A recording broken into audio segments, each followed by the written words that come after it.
I assume we have all had our ceremonial pre-Dice Funk creme brulee, right? Oh, yeah.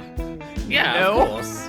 Wait, I've been doing so since the first episode I joined. Yeah, of course. Wait, we've always been supposed to be having creme brulees every day? Yes, it's SpaghettiOs and creme brulee, the two classical foods of Dice Funk. Yeah, you don't have to have them every day, just recording day. Does it count if I blend them up into a smoothie and drink them?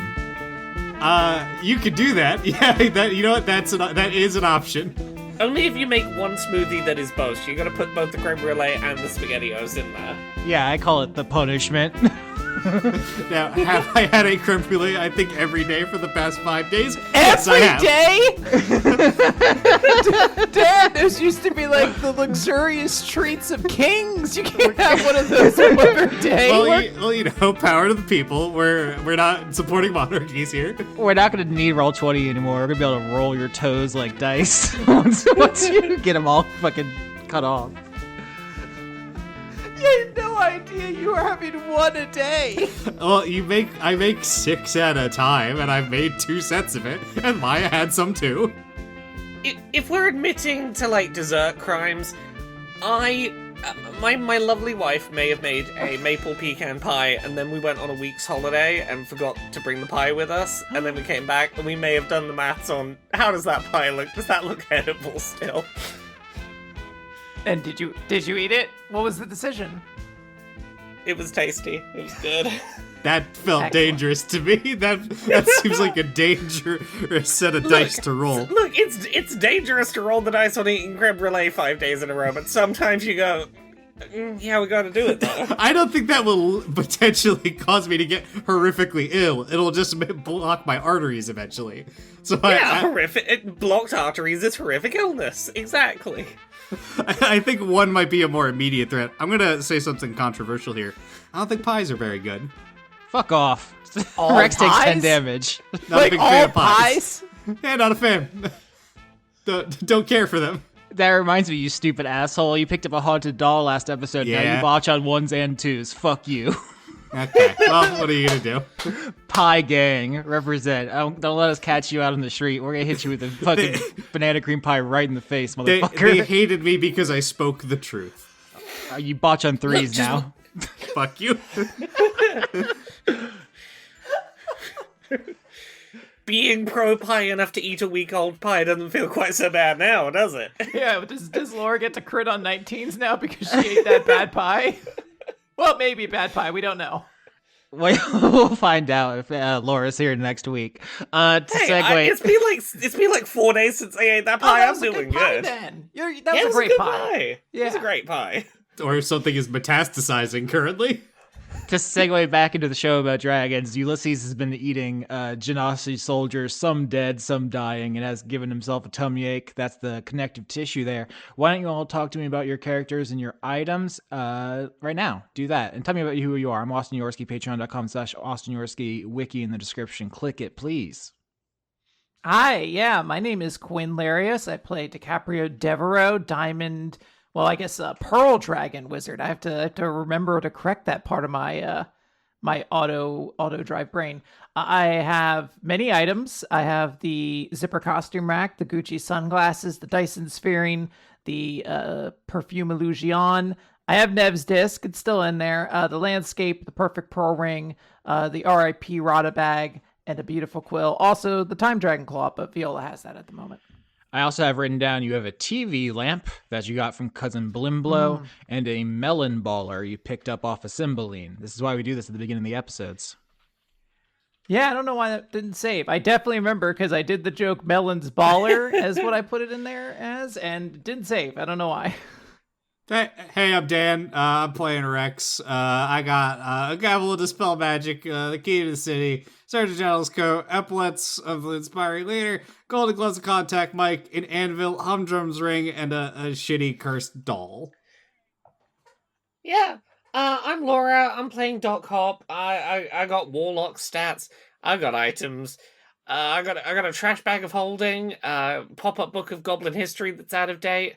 The Lucky Plush Rabbit's Foot, trading card deck of No Synergy, Kid's Plastic Spy Kit, I've got a tinfoil telepath hat, a dire muskrat mount, and an ornate magical saddle. I got a floppy disk that maybe has secrets about Dad's old hoard, a digital reminder watch, and a black ribbon that gives feelings of attachment. I should have called myself Dan Brule. Fuck I off. missed that opportunity. I'm sending the apple pie squad over to your house later. How do we open this episode? What are you all doing? You're walking into a raging blizzard. You're crunching through the ash underfoot of the wildfire you tampered down last episode. Anything you want to establish? What are you saying and doing? I imagine Rex is kind of at the front because he's just going to be melting the snow as he's walking through.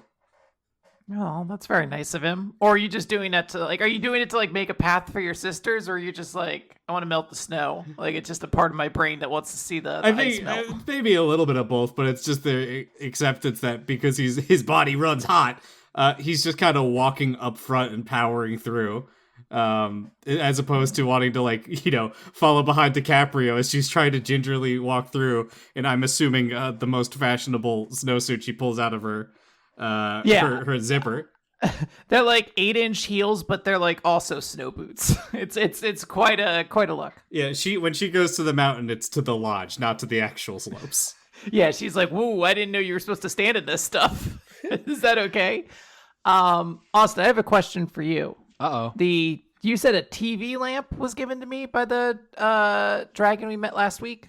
Yep, Cousin Blimblow, the Shadow Dragon, to remind you, definitely lying about a ton of stuff, but asks you to trap Gertrude in a lamp. But, that's right. That's right. There was a little bit of a mix-up about what lamps mean in this setting.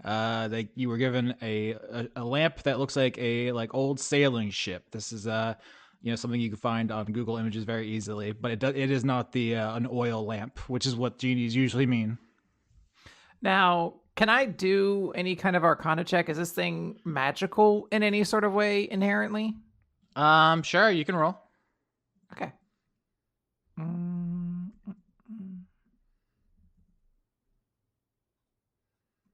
24. Wow, very good. It does not appear to have any magical properties. It is a normal lamp with the spell Imprison. You can make it the home of a genie permanently. So it will do... Gotcha. It will serve the purpose intended, but it will not help you. Gotcha. Just wanted to make sure, because I was like, TV lamp sounds like it could also be a dingle hopper. Maybe there's some latent magic Hop can take advantage of. It absolutely is a dingle hopper, but it is not magic. I should look after it for definitely using as you would all want me to. I'm 99% sure there's a TV lamp in the background of that Little Mermaid scene. Also, for clarity, you say that a genie would be trapped in this forever. Could, hypothetically, someone get 3 wishes and let them back out? Yeah, that is the way that genie imprisonment traditionally works, yeah. I googled Little Mermaid TV lamp to see if there was one in that scene, and no, you just can buy Little Mermaid TV lamps. That is an object that exists in the world. Oh.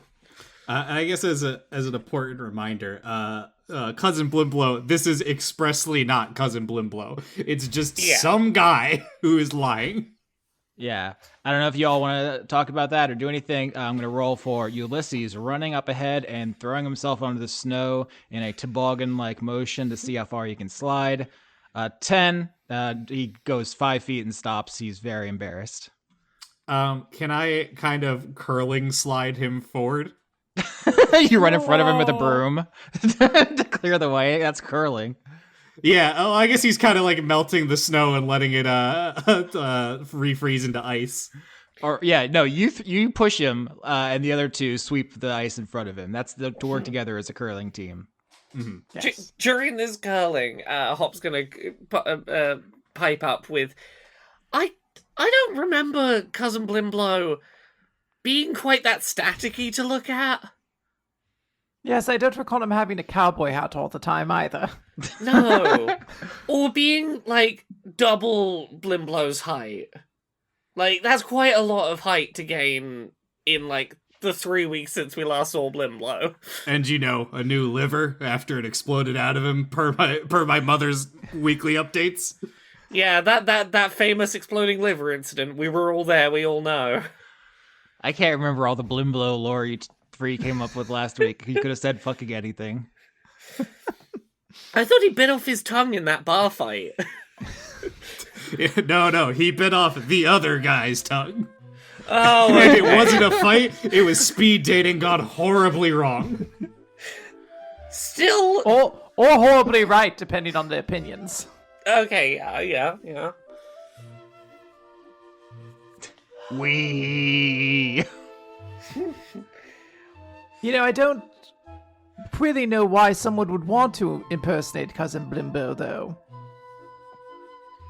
It's almost like we maybe shouldn't trust them, and that they're being outwardly deceptive and should be like at the bottom of our trust list, probably. I mean, they're probably using Blimblow because they know who we are. Yes, but we know a lot of people. Couldn't they pick someone more civilized? Or someone more distant that we wouldn't recognize the difference is weird. Like, they could have gone for, like, Cousin Patricia and, like... I met her once when I was, like, 2. I don't think I'd recognize her that Don't make me write down Cousin Patricia. Come on. Oh, Great Aunt Gertrude. Oh, that's a face I haven't seen in a while. Well, that's just gonna be We confusing. can't have another Gertrude. Oh god, yeah, sorry. I was trying to think of an old person name. Apparently that was my go-to. I always try to have unique names so it's not confusing like that, but some season I should definitely be like, yeah, there's 15 Jeremiahs, deal with it. You're literally doing that right now. There are thousands of Cymbeline. Oh, yeah. But they're a collective Cymbeline. Anyway, you all are walking into this very unnatural blizzard. The cold bites right at your skin. It's hard to see 5 feet in front of you. You can hear the sounds of battle ahead of you. You have no idea where to go. If we can figure out a way to... Because I believe the plan currently is to interrogate this other dragon and get a better idea of what their shtick is. Why they are lying and doing this.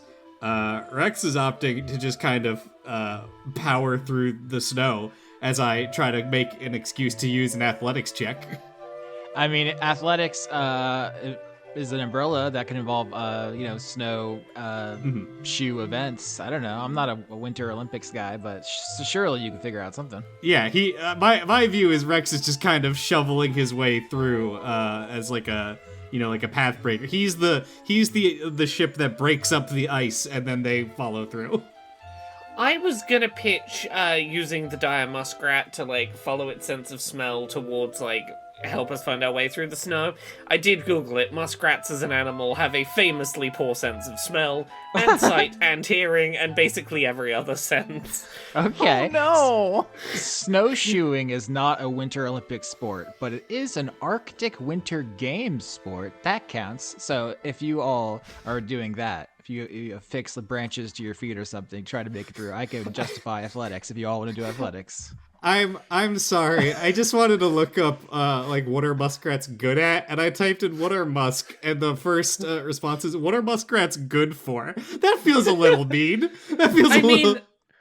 I mean, you say that. I did Google, and it's like, oh yeah, their main form of defense is concealment. They just hope you don't notice them. That's their main way of staying alive. You know what they're good for? They're apparently very nutritious. So I guess there we go. Oh no! These are your rations. Oh, I hold on to them for dear life. They're not great on land. Great for the mount you got, I guess. Well, they're good for wet places and sort of mushy places. I think a blizzard probably constitutes for that. How are these things still alive? They sound like pugs. Like they don't do great in hot weather. They don't do great in cold weather. They find muskrat-sized holes and just stay in there. Man, I want to be a muskrat now. Sounds so easy. So we're doing what, athletics rolls? Yeah, I believe so. Or we can just talk about muskrats for 10 more minutes. We've got 2 strong people, so I'd say that's a pretty good option here. 18. 13. Hold on. Oh, muskrats are excellent swimmers thanks to their webbed back feet. 16. All right, 16 and 18 succeed. With the best roll, Hop, I think you leading the charge with your dire muskrat, you can find a small. I'm leading the charge by grabbing the muskrat and running forward to not have it be eaten. I was gonna say It maybe can't get wet. It'll explode. because this blizzard is magically conjured, the environment here is not conducive to it. So presumably the snowfall has created some like mudslides and really mucked up the ground. And there's some critical points where the muscat is able to ferry you all across a quagmire that would have slowed you down and With left you its vulnerable. good swimming and diving skills. Heroic. The muskrat leads you through the blizzard ably to a point where you can get a kind of look at a battle going on down below you. You're like at a ledge on this mountain, and you see a clash between two very large elementals. One is a flickering fire elemental. It looks as if it is a living flame that is striking out at a ice elemental. So like a large living block of ice. They are amorphous, not like keeping one shape as they kind of bend around each other and strike. And you see that they are basically taking up this whole ice flow in front of you in like a raging battle that would be hard to just walk through. But there's no sign of this shadow dragon currently. Not currently, no. In observing this fight, is there any like parts of this how do I want to put this? In observing this fight, are there any like pockets of if I was playing Total War, I'd say like, oh, is there like, the people in the back lines that are firing artillery or arrows or something? Because Rex knows that the shadow dragons are ambush predators, so he'd be looking for where there would be people getting picked off quietly, and try to like cast his attention to there to see if he can spot this shadow dragon or whatever it was that was fucking judgment cutting people's heads off at the last trident that we couldn't figure out. Sure, up on this ridge with overlooking the battle, and you, because you succeeded on that athletics check, you're able to get to safety before you were pulled into anything. Give me perception. I will say, as to the way you worded the question, there isn't a lot of quiet to be had here. There are, hundreds of genies in the sky blasting each other with magic, and genasi all around in phalanxes charging into each other's. This is just the one spot where there's a relative moment of calm where you can get your bearings. I guess what I'm looking to word it a little bit better is that he's like looking for like the straggler gazelle that's about to get jumped by a lion. 20. 20 is great, yeah. Here's the thing. You can look out over the battlefield and by kind of keeping an eye on the part of the blizzard illuminated by the great gouts of fire, when the fire elemental is struck, you see patches of illumination blast out, and you get a really good look at the 20. The thing you asked about specifically is the things with the cutting from the last episode. I will say you see a suspicious trail of bodies leading away from this fight. People who have been clearly bisected in a way that you're describing. That's the first thing I'll say here. Yeah, Rex'll point out into the blizzard and say, I think whatever was obliterating people at the last trident is over there, and that whatever that thing is, it's probably on the dragon side, considering it was defending the tridents. I think Ulysses will say, was it defending the tridents? I thought it killed all the people who were defending the tridents. Oh, is that what I got the impression? I guess, well, we didn't do like a sense motive, but it seems like Austin had the GM pop up go, that's not right. My impression was that whatever, like if they were going after the trident, they would have just removed it after doing this. So I figured, it killed everyone there that was trying to assault the position to remove it. I was editing this precise episode earlier today, so I remember you said, can I look for a honor guard defending the trident? And then I said, yep, you stumble upon them. They are all hacked to death. Okay, got it. I honestly assumed that whoever the hacked to death person was the honor guard. But okay, fuck all that. Never mind. Couldn't hurt to clarify. Yeah. Or could it? pie bitch. Oh, okay. Fuck you. Yeah, fuck you. Creme brulee for life as I detonate my suicide vest. Oh wow, I can't believe Rex went out on that hill.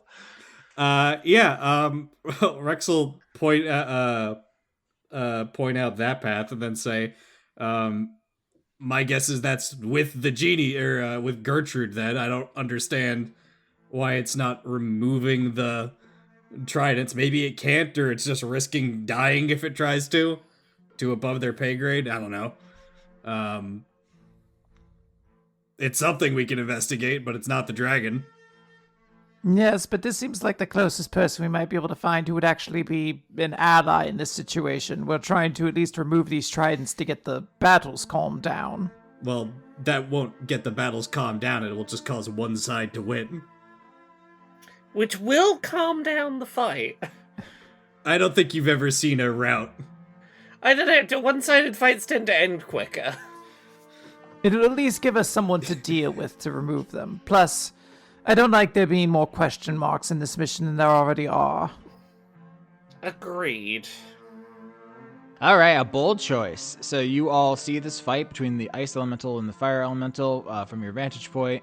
You spot a trail of bodies. You crawl down. Is there anything you want to roll specifically before you follow this trail of bodies? Because they are just laying in the snow. The wounds are exactly the same as I described last episode, where they all seem to be cleanly cut in identical ways. So I don't have any more immediate information to give you.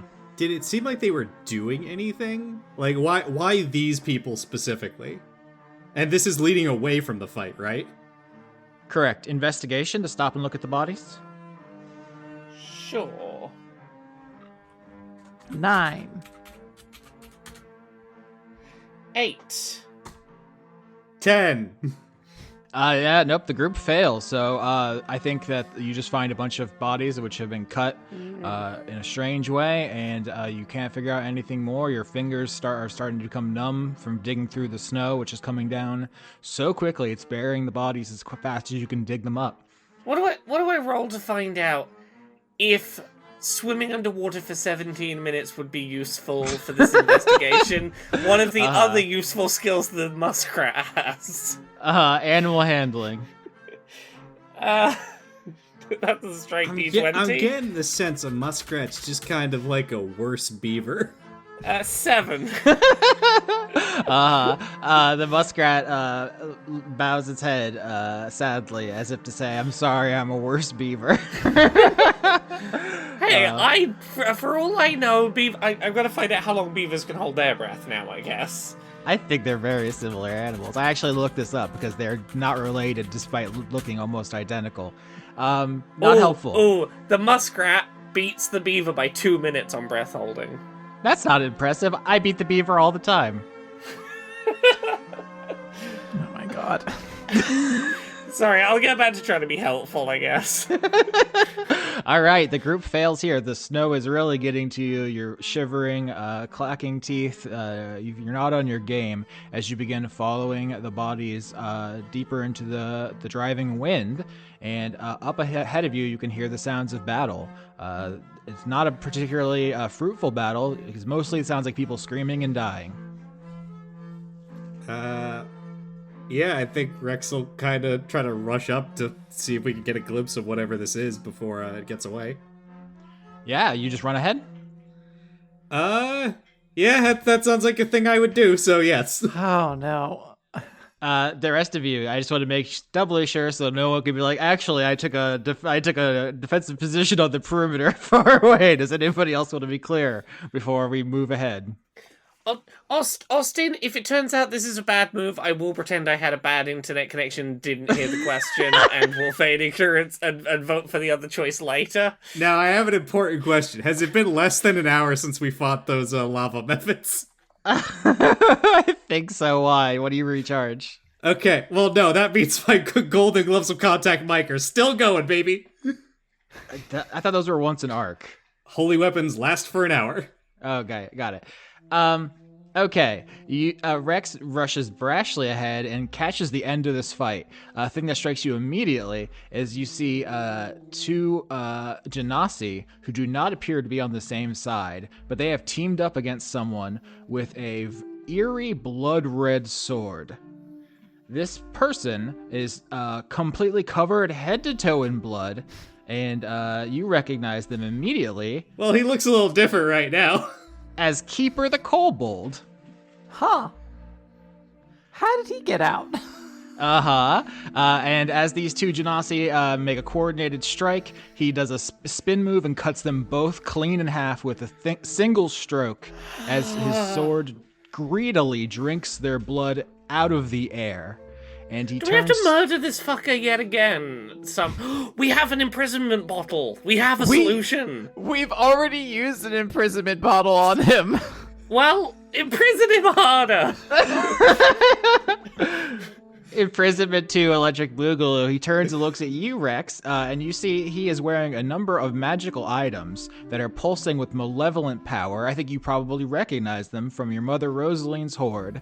One appears to be some kind of robe, like a martial arts user's robe, which you know to be terribly cursed, and he is wearing a necklace that appears to be trying to strangle him as he stands. It is pulsing with dark energies. Did you not keep possession of the thing he was trapped in?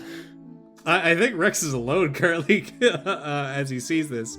Does Keeper look like hostile on turning to see him? I need to note to the audience, Austin has given up the pretenses. He's just using a picture of Jar Jar Binks now. I got so confused. You slid that picture and I was like, wait, is Jar Jar Binks in this campaign? Is this the fucking Darth Jar Jar we're doing? Oh. Keeper turns to you, Rex, and says, "Oh, hey! Well, how'd you get here? Oh, my prince. It's so lovely to see you." Misa Keeper! Yeah, I think Rex relaxes a little bit and goes, I wasn't expecting to see you here, Keeper. Well, to be honest, I wasn't really expecting to ever see you again on account of the bottle. Glad to see you're out. What are you doing here? Oh, you mean this? And Keeper pulls out the Pandora's amphora, which has inscribed on it an elaborate scene by the Cymbalines, and you see that this amphora is also pulsing with dark powers. It has the Hollow spell inside of it, which can inflict almost any status effect. This is where he was trapped, and it is, it is like pouring out like dark magics as he holds it. And he says, Rosaline, whose blood nourishes her followers, let me out to kill small folk. There's so many here. Oh, so just full sail, you're just killing everything in sight. That's what you're up to? Yeah, it's not even my birthday. Isn't she so generous? I think Rex looks at this for a second and then just kind of goes, it just kind of like shrugs and goes, all right then, Now, Austin, are we able to hear this conversation from where we are? I am not stepping into full view because I do not know what this creature will think if it sees me. But I am curious if I'm able to hear that he is just wantonly killing small folk around here. I mean, you two are coming up from behind. I gave you the opportunity to declare if you wanted to do something more specific, but you don't just let your brother run so far ahead. Eventually, you two are going to be in range. You can see Keeper, and Keeper can see you. Okay.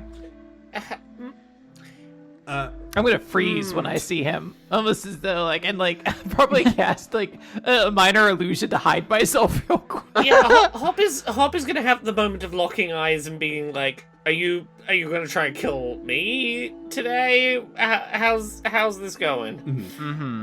What's that illusion look like, DiCaprio? Just a big tree. Just a tree appears in front of me.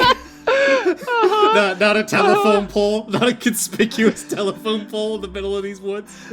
It's gonna be not the right tree for this region. It's not gonna be covered in snow. It's as obvious It's a palm as tree. possible. It's a palm. I just need a big, thick thing in front of me that I can hide behind. Oh Lord.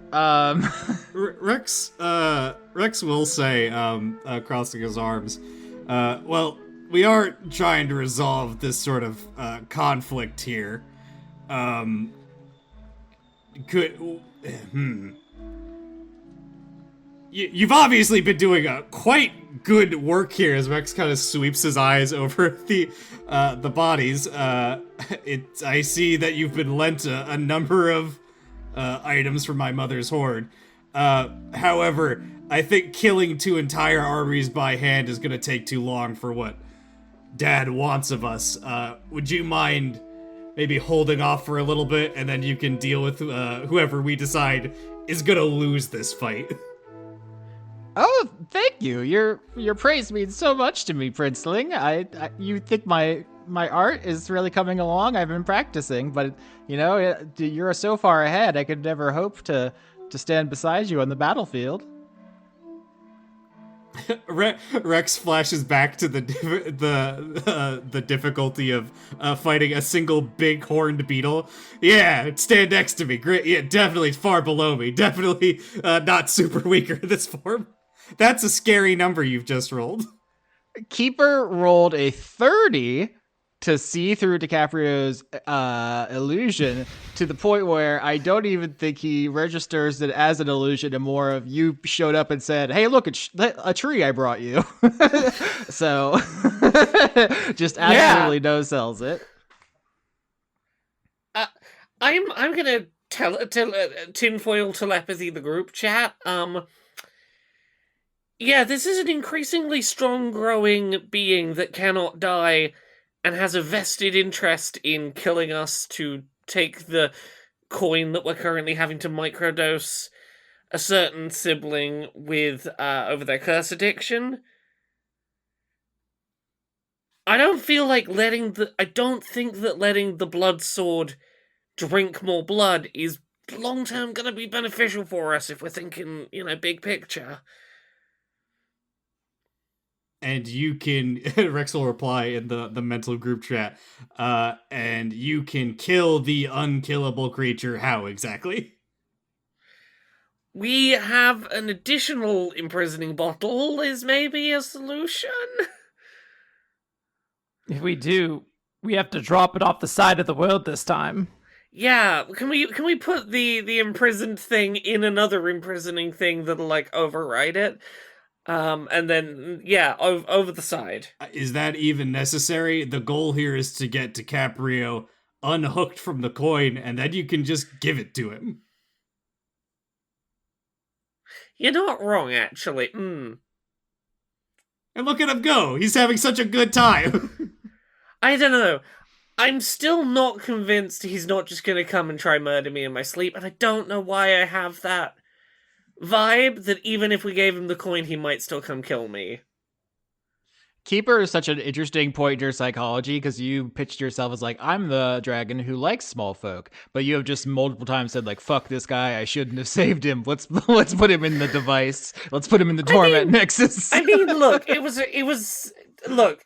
I positioned myself as the one that was pro small folk, and then this small folk's needs and my sister's needs directly conflicted, and that it turns out there's a limit to my small folk support. Mm-hmm. But yeah, the scene is you're standing in the howling wind of this blizzard. There are bisected bodies all around.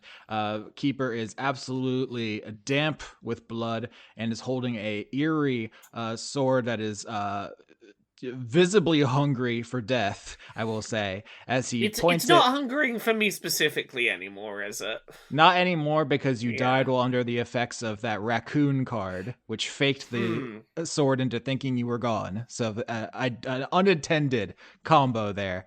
But at this point, Keeper kind of lazily points the sword in DiCaprio's direction behind the illusory tree and says, "Oh, Princeling, you brought me a gift. Thank you. I have been looking ever so forward to the coin. Thank you for saving me a trip."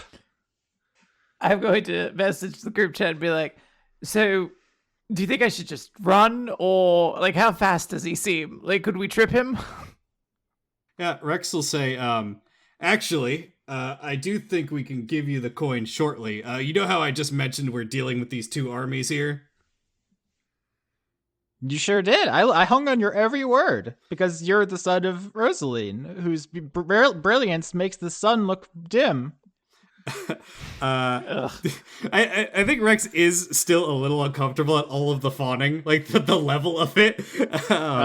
When he's not doing anything, right? He's just standing there. He finds it kind of annoying, but he's not gonna antagonize the coin crazed little creature, and say, we've been promised assistance, i.e., a wish, which will be able to break my sister's, let's say, attachment to the coin, and then it'll be free to give to you without any issues.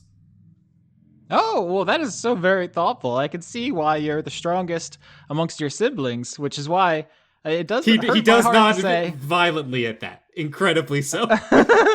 it does hurt my heart to say that I can't let the coin go. The Zahir is mine. I fucking warned you this was like imminently gonna happen. Use the bottle now.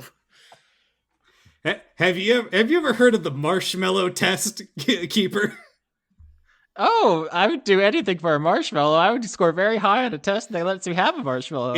It's when you get offered a marshmallow and you say no to it, and then later on you get 2 marshmallows because you said no. Don't imply to Keeper that there'll be 2 cursed coins. We don't have a second. We gotta just find the duplication machine, and then we can duplicate his coin.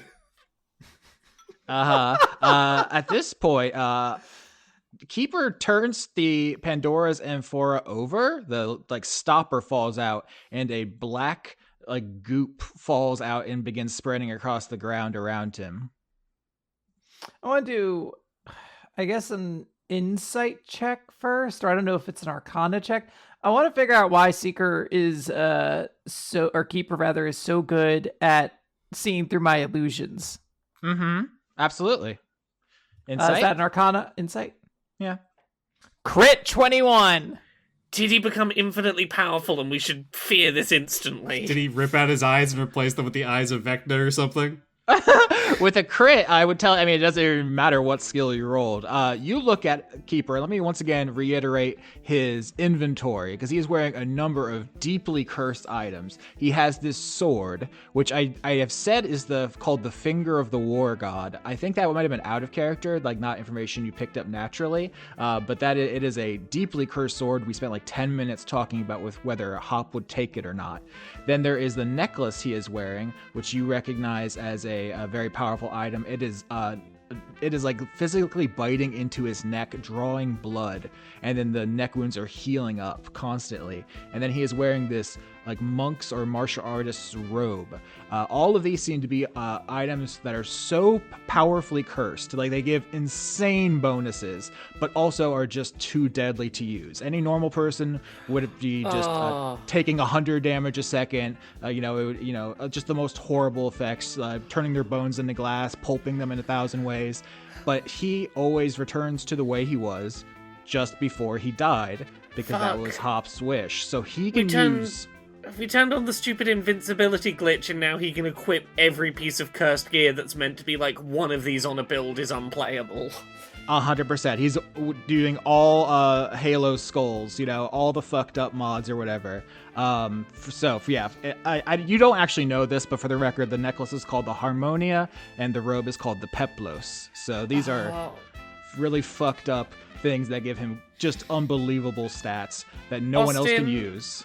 Austin, I hate that I've created what feels like it's inevitably going to be the big bad of 6 seasons from now. I've made such a fucking threat. Oh no. Yeah. He's just a little guy, but now he is. This is why I didn't use wishes 2 or 3. This shit gets fucked real fast. It really does. He is the eye of a terrible dark storm now. In critting on my insight, am I able to glean, does he legitimately seem devoted to Rosalind, and is he telling the truth that Rosalind just lets him out to kill small folk? Yeah, with the crit on the insight, I'll tell you 100%. He is deeply devoted. He loves Rosalind more than you've ever loved anything. That is 100% how he was. He can't be disillusioned, because that's how he felt right before he died. Yeah, that was my amphora. Is this one of the spells I remember it casting? Oh, yes. The spell that the amphora can do is Hallow. Yeah. And it has a number of different effects. Basically, he can inflict any status effect on a radius of 60 feet from a point. So he can make the whole area dark and fucked up. Do I believe he can be reasoned with? Is there any chance to negotiate with this guy? So when it comes to the coin, no. The Zahir compels you to acquire it at all costs. You've been able to hold off the cravings with some rolls recently. You are a dragon of immense power. He is a kobold, the weakest D&D species, period. He simply cannot, it's like gravity to him. It's just a force of nature. He wants the coin. He will not take no for an answer. All right, DiCaprio is going to suggest this in the mental group chat. What if we give Keeper the coin and we make him an ally to get this wish? I think I can hold out that amount of time without the coin. That's also what I was thinking along the lines, but Rex will say we can do that, but that means going against Gertrude. I mean, it also means if anything goes wrong and we end up needing the coin to get rid of the curse for any reason, we've lost that option. Because we got the coin off of him once at great personal cost. I don't like our chances, now he is stronger, of us getting the coin off him a second time if it becomes necessary. Yeah, so if we, I guess, all turned into dragons, although that will then immediately bring the war onto us, Rex could try to physically hold down Keeper for 10 rounds, but that doesn't seem like a great plan. Well, you both know where Hop stands on this right now. She is not going to be easily convinced at this moment. We simply need him to be an ally who isn't going to be actively killing us. There's nothing saying this is the forced direct way we're going to have to deal with things, but it's a risk that we can take, and it maybe will pay off. I see what you are saying, but I don't think you can argue that by doing this we're not making a decision on the side of this we're playing into. I already told him I'd request that he would hang back until we decide what we're doing here. I can reiterate to that to him after we give him the coin. Well, yeah. What I am saying is, you implied just then that, like, this doesn't necessarily mean we're siding against Gertrude. It kind of does, because she is offering to help in a form that is not using the spell Wish, and my gut instinct says that probably requires the coin. Like, I feel like if we do this, we are locking ourselves into Wish is the answer we have to use. You don't even know what she's offering, besides a nebulous "I will help," which is nothing.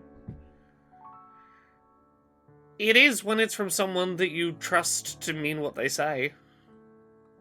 That doesn't mean they're capable of it.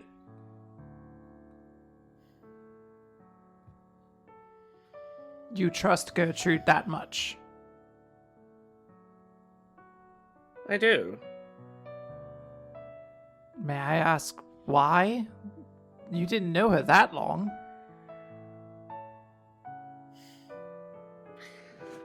Look, we're gonna do this now? Okay. I know it's irrational. I know it is completely irrational for me to trust her, and I know that it is mostly because she was nice to me at a time when no one fucking else was. And at the end of the day, I will do this for you if I need to. If betraying Gertrude and getting you this wish is the only way that we can help you, then I will do it for you. But know that doing it will break me.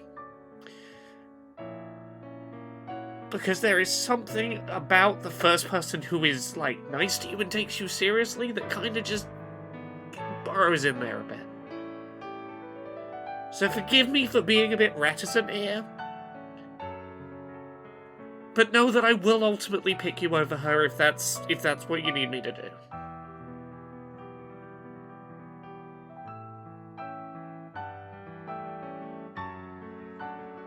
I think at this point, there's going to be like a momentary pause. Hoppy's going to summon the one sec. Hoppy's going to use Mage Hand. Going to grab the coin and flick it over. Whoa. Okay. A lot of things happening there. Yeah. First of all, if you go for the coin, can I get a charisma saving throw? Even using the Mage Hand? Yep. I'm sorry. Okay, charisma. I forgot what I fucked up my stats so bad. How was that? It should be high. You are a warlock. Don't break the dramatic tension in this moment, Austin. No, it's whenever I say that, the opposite happens. I would be worried about being jinxed. 8. Fuck it, I'm gonna use the lucky rabbit's foot to not ruin this moment. 21. Okay, yeah. So you open the trash bag. You feel a horrible drive inside of you to reach in and grab the item. The lucky rabbit's foot, you wear like maybe on a carabiner or something, pulses with a magic that makes you flinch and hesitate. And there's a brief moment here where your two siblings can stop before your mage hand goes into the bag. I will say, because this is a bit like you all can feel like even through the numbing chill of the blizzard, like there is a pall, like a dark blanket that falls all over you as soon as the bag is opened. From the coin specifically, or just generally? Correct. Okay. No, from the Zahir. I think it's getting worse. Can I do any kind of check to know what will happen if it comes out? Religion? Yeah. Do I get advantage because I'm pretty intimately familiar with this coin at this point? Yeah. 22. 22 is very good. Its power seems to be growing. I will say that if the 8 had stood, even with the mage hand, it being that close, it would have got Doc Hop. So with the 21, that you saved your character from being infected by the Zahir. Is what I'll tell you this. Here's the thing. You don't want your siblings to get involved, but you don't think you will have the strength to turn it over. You are worried that your willpower will fail you. I'm not saying you can't do it. This is a very good thing, turning it over. It's a very interesting ploy. It's so dangerous to be handling this thing. Yeah. Okay. Hop is gonna turn and relay this, but she's gonna stop for a second and go, I know this is gonna sound like I've changed my mind and I'm back to Team Gertrude. I promise this isn't that. I promise this is not me like backing down on the emotional speech I just gave like a second ago. Coin's getting fucking stronger and I physically don't know if I can do it. What if you just give him the bag when it's closed? Yeah, and then lose all of my magic items because this very powerful, very cursed being decides, actually, I would quite like to have all these things. No thanks. Considering how debasing Keeper is, I don't think he will care about anything but the coin. I don't know. Look, I wanted to do the big dramatic moment as much as the next person. I have my concerns about handing over every useful item I have to a stranger right now. When you say the word stranger in front of Keeper, he turns and smiles to you and says, "You ate me, Doc Hop. We're not strangers. I was inside you." Yeah, look, I knew a version of you a while ago, and there's a version of you that's here now today, and I feel like those are two very different Keepers. It's actually very honest. Specifically the same version of Keeper. I haven't changed at all. You weren't nearly so cursed last time I saw you. He's still holding the bloody sword as if it's like a pointer, or it's like an educational tool, and you can see the sword is drinking the blood off of it, like a bone, deeply, upsettingly white material is now bleeding through the blood. It's like we talked about the sword a couple times, that it does not have like a steely silver blade. It has a unsettling white blade. I think Maya's called me upsettingly white before. Fucking got your ass. Okay, quick question. Could you imprison the coin to get its influence no longer fucking us up so we could hand it over in prison? I think the problem is still getting it out of the bag to do anything. So Yeah. DiCaprio is going to head over to Hop, and DiCaprio is going to ask, like, do you mind if I give you a hug, Hop? Sure. DiCaprio is going to give her a hug, and in as very authentically as a tone as she can kind of get across, I'm very sorry if you never felt that we ever gave you kindness, and that you felt that alone. I did not intend that. I love you more than anything else in this world. And then she's going to reach into the bag and go for the Zahir. Oh, fuck. Oh. Fuck yes. Constitution saving throw to be in control of your body. Oh, goddamn. An 11. An above average score. An above average score. Can I do anything in level 1 form to help with this? Can my 21 with the mage hand ride to help? Here's the scene. After this tender hug, DiCaprio, your hand darts into the bag to get the Zahir that Doc Hop was afraid of. You grasp what feels like cold, gleaming metal, and you pull. And on the other end of the coin is a mage hand, and there's a brief tug of war as you see a spectral hand peeking out of the bag as you pull. But what is between your hand and the spectral hand is not a gold coin. What is it? What is it? It is a hand mirror with cracked glass, one bright, jagged crack across its mirrored surface. Is this the hand mirror that I was attempting to imprison all of the Symblines in? It sure is. Why is that in my bag? I think it's been said that the Zahir can change forms. And you are now in a tug of war with the mage hand, DiCaprio, as you look at your own reflection in the cracked glass and cannot look away. You cannot stop pulling with this failed Constitution saving throw, and nothing has ever been more important than taking this mirror. Can I tackle my sister? Well, hold on. Maybe I could win this tug of war. Sorry, I've gotten momentarily lost. How is this in the bag when reaching in? The mirror, the Zahir can transform. It's been said that it's taken multiple forms over the course of its existence. Okay. And the coin is just the latest one. Okay. I'm guessing because DiCaprio... There's like a thing Austin's doing here with beauty because DiCaprio's looking at beauty. Sorry, yeah, I've caught up. I'm sorry, I thought this was a separate magical item that had popped up in the bag, and I was very confused why there was a new cursed item in my bag. I love explaining lore by saying there's a thing Austin's doing here. This is just pointing at me like this jackass thinks he's got motifs. I can't help it. I'm very mechanical in how I think. I respect it, but I also... jag-off. Can't help myself. You don't have the elegance of creme brulee, Austin. You simply wouldn't understand. Yeah, creme brulee has no subtext, only flavor. So this curse thing is now also a thing that she would attune to. Yeah, so I don't want to get involved in this three siblings thing. The stakes, I think, are pretty clear. DiCaprio is helpless to wrestle the mirror away, which we've called the coin, we've called the Zahir. You've also heard it called the Zohar.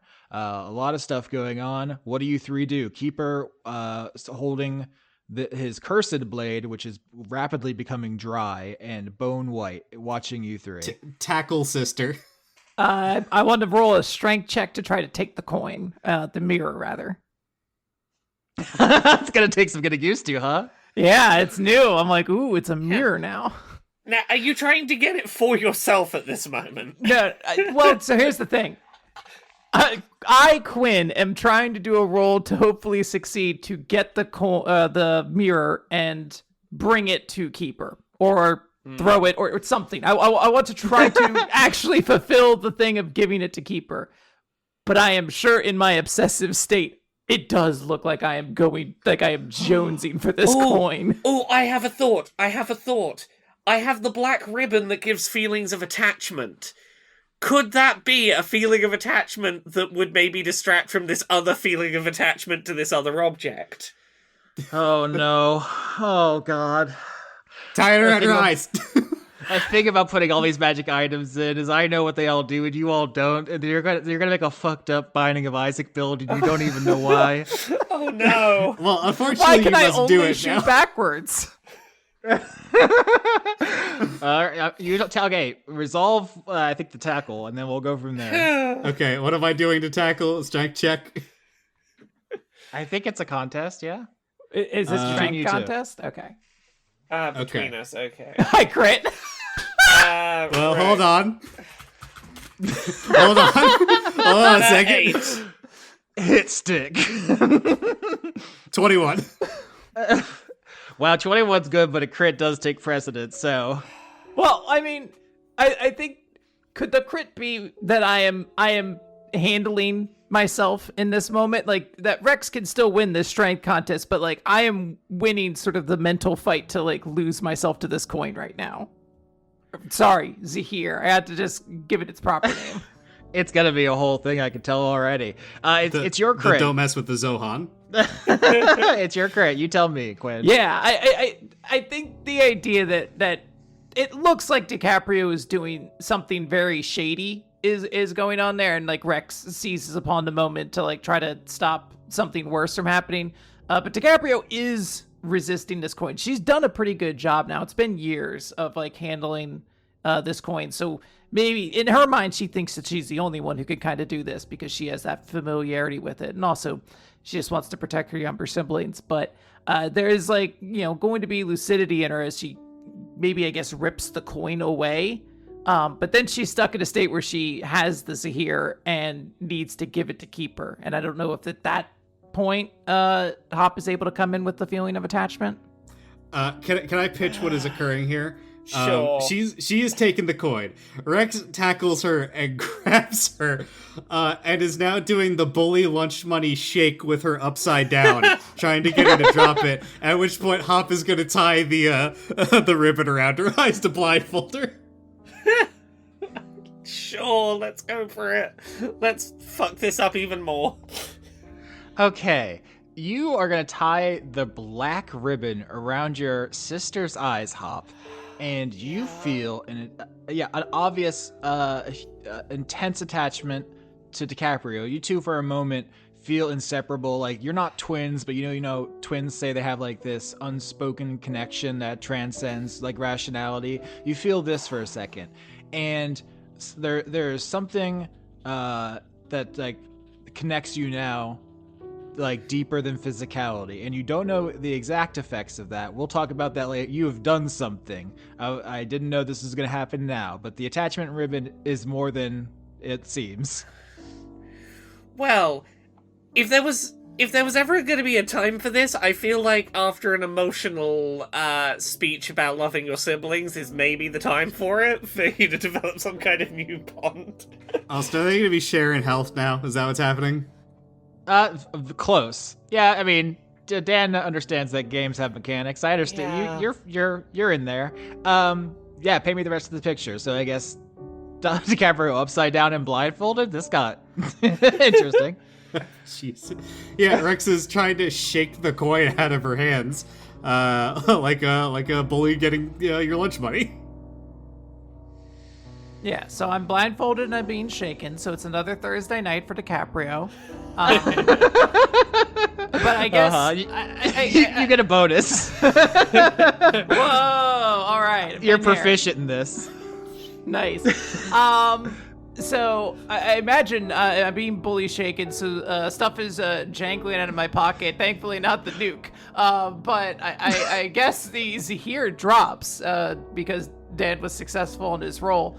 But I want to try to like catch it in midair and like. Austin, you can tell me. I know I crit. I don't know, how much you want to give me, but can I like slap it out of the air towards Keeper, like, with like a last staff. Frisbee toss it. Yeah. This is all between you all, so that's what you all wanted to happen. That's what's gonna happen. I'm not gonna make you roll for anything else. This is just about what decision the family wants to make. I think that I like this scene because it has the vibes that we're all wearing magnetic gloves and we're trying to get a key off of our hands. It's like, it's not that any of us don't believe in the other's ability to do this. It's just like, it keeps getting stuck. Between us, one of us will get it to detach and fly across the room. Yeah, so if that's successful, I want to hit the Zahir hard enough that like it goes kind of flying towards Keeper. I don't know if I've got enough knuckle on there to fastball it to him, but I want to try it. I want to try to get it pretty close. Absolutely. If anything, Keeper, with no dignity, dives for it, scrambling through the snow, kind of pathetically to scrounge it up if it lands a little bit away from him. And he picks up this cracked hand mirror and starts staring into it like Narcissus, as you three can share, I don't know, some kind of glance between you before you want to say or do anything else, because he is on his hands and knees, staring into this mirror transfixed. Rex will rotate DiCaprio 180 degrees and place her back on the ground, and turn to Hop, take a deep breath and say, I'm not in charge here. If this is something you truly need, I will do it. I've made my opinion on it known. Just don't let her fucking boil you. Well, I don't think we really have a choice at this point. If we're not... I feel like with Keeper having the coin, I feel like we gotta go Wish. And I am... It is what it is.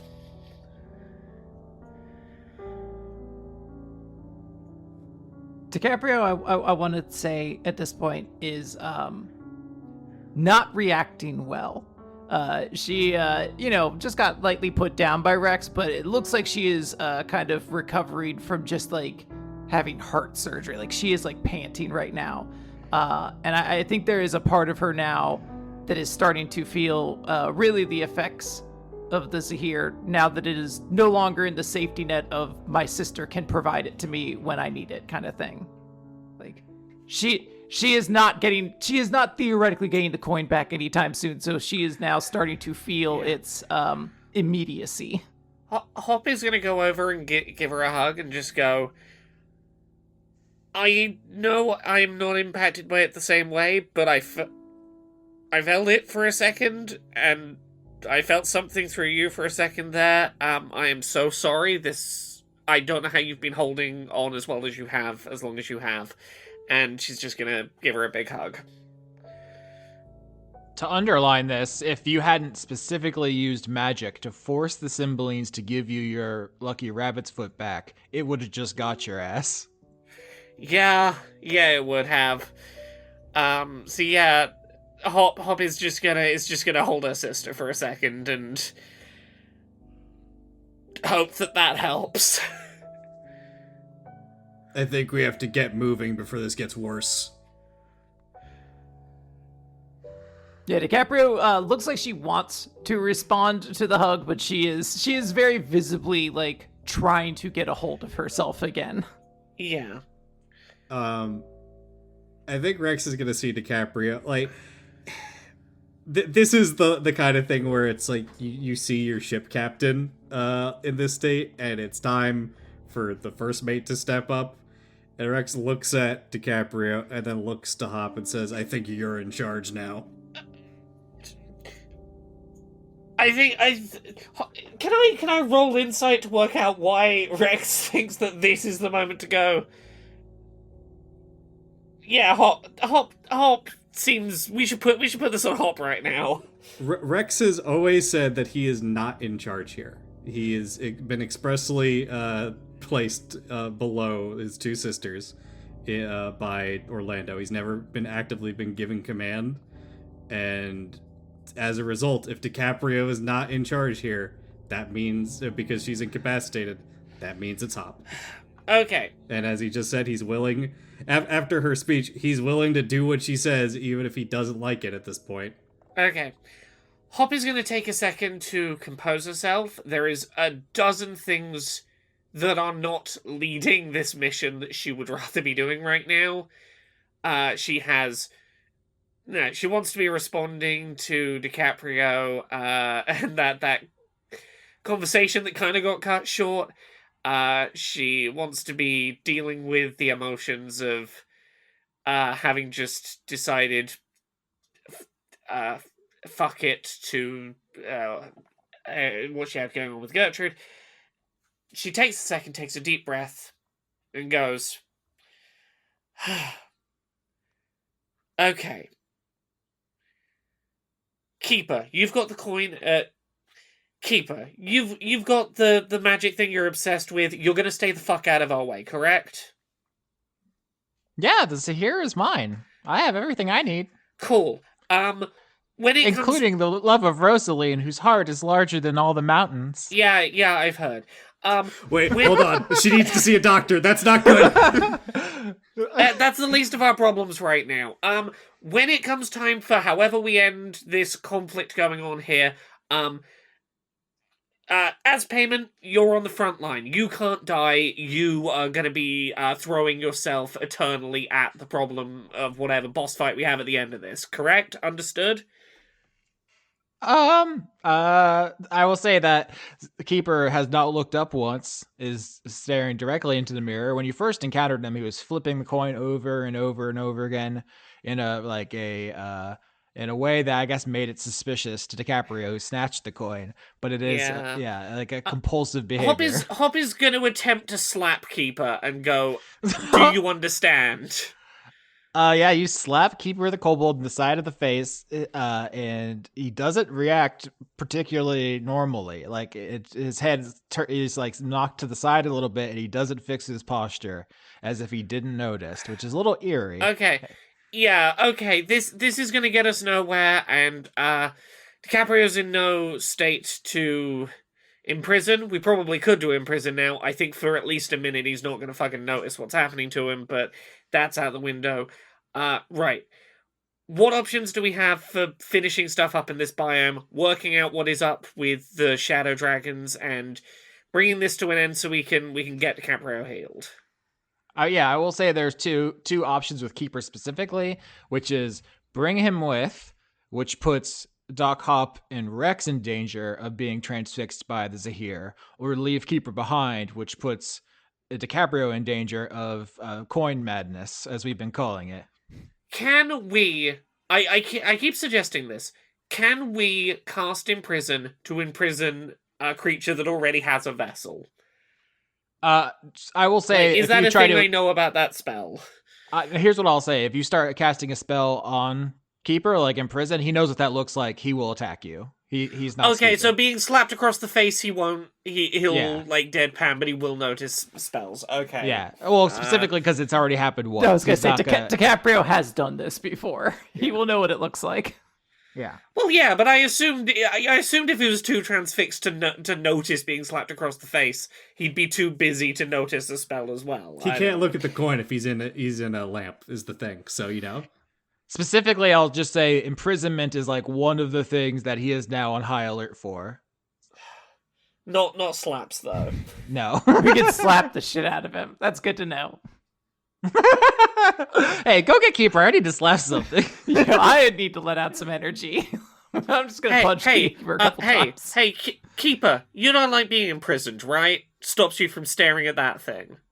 Yeah, and I can't help Rosaline in that state. Yeah, cool. Well, we have a charge of imprisonment that we could use on you. We don't want to do that. You're going to come help us. You're going to come fight a fight for us. And if at any point this arrangement gets fucked up, you get imprisoned. So be on your best behavior. Understood? I think not even looking up for the mirror, like a kid playing Pokemon at a Game Boy in 1997, mumble something, and it's going to get on the back of your dire muskrat and go, but it's not going to look up, as he will come with you. I'm not going to overthink this. We're taking it with us. Sounds good. I want to note that DiCaprio is not like, she is like slowly starting to recover. Like, I don't want the idea being that she is like incapacitated in this moment or anything like that. But she has maintained the Zahir curse pretty well over the past couple years. This is definitely probably the worst you have ever seen her in reacting to it. Hoppy's going to ask one more question very quickly, which is, DiCaprio, if this gets really bad, are you able to cast Imprison on yourself? Whoa. Let me see. I will say that if you're taking Keeper with you, DiCaprio's symptoms noticeably lighten. You can steal glances at the mirror, and it is reinvigorating. It is having it near you like that. I'm not going to make you roll anything. The people who are going to have to roll to resist looking into the mirror are the other two. Yeah, and Rex will point out, you can do either option if he's coming with us. I will note, well, I guess DiCaprio was, I don't know. Austin, this is a creature that you can see within range. Can I see myself? That technically is true. I don't think that's what it means, but I'm also not interested in splitting hairs on that. I will say DiCaprio will say, I don't know, but if it comes to that, I guess we'll find out. Yeah, I don't want us to have to resort to that no more than I want either of us to get hooked in by the thing. Keep your distance the best you can. We'll do our best, and if it comes to it, hopefully self-imprisonment can buy you some respite until we can get you sorted out. And if it's not, Rex, you do know what you need to do if the time comes, right?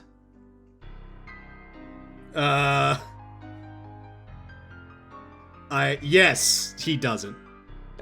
DiCaprio is going to look at him and be like, if I completely succumb to the Zahir's curse, don't let me rampage. Take me down before that can happen.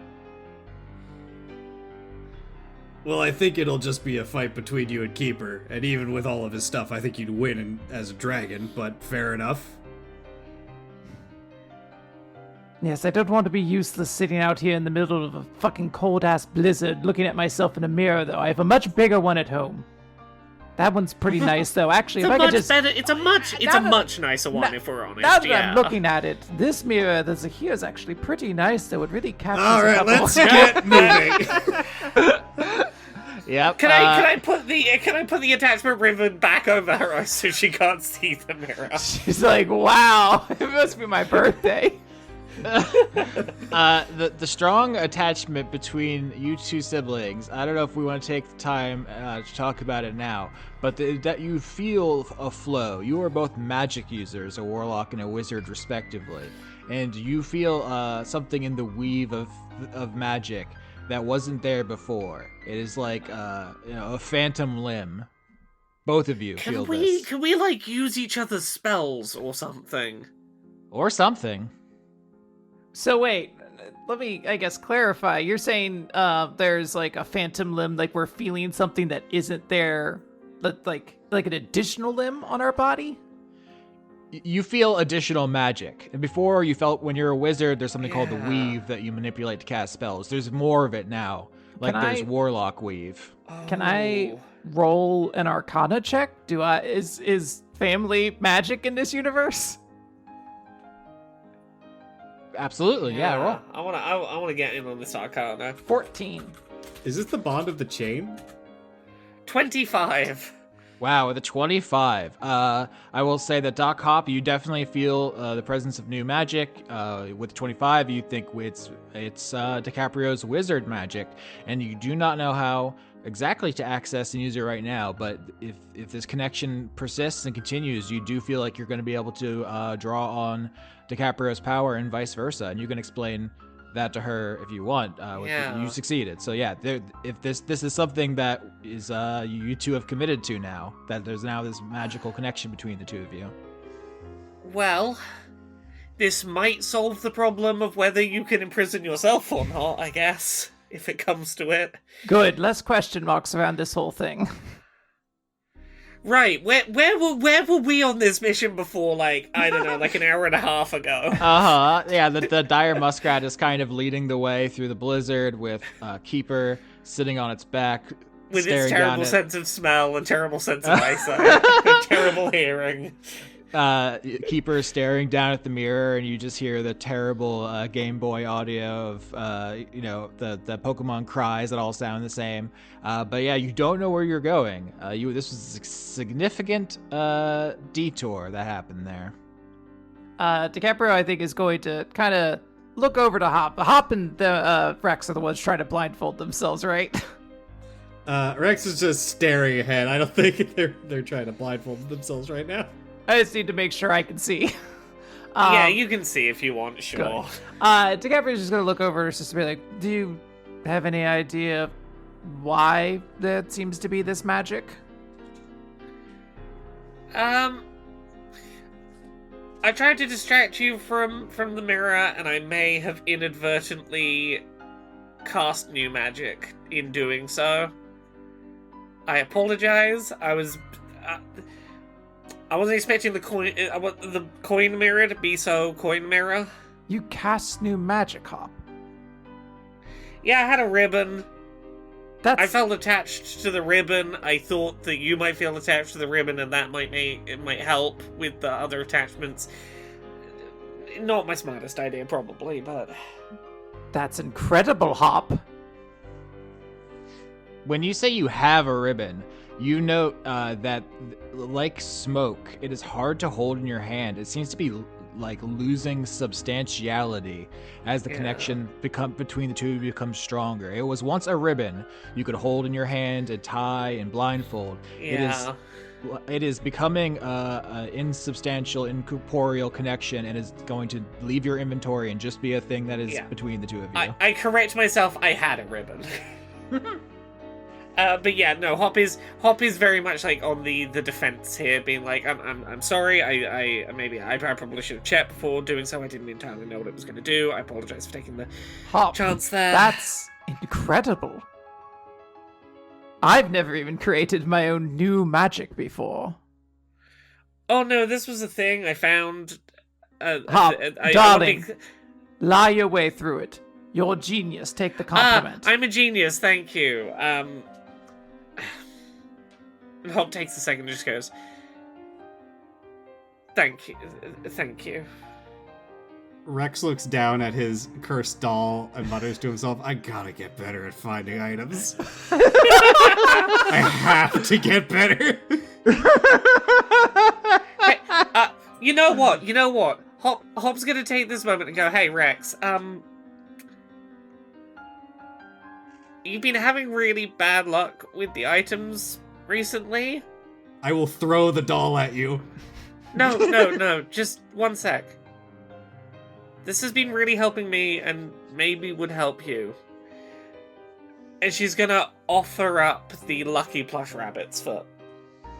That's nice of you. I functionally can't attune to it. But it's so soft. Can I have it? And Hop.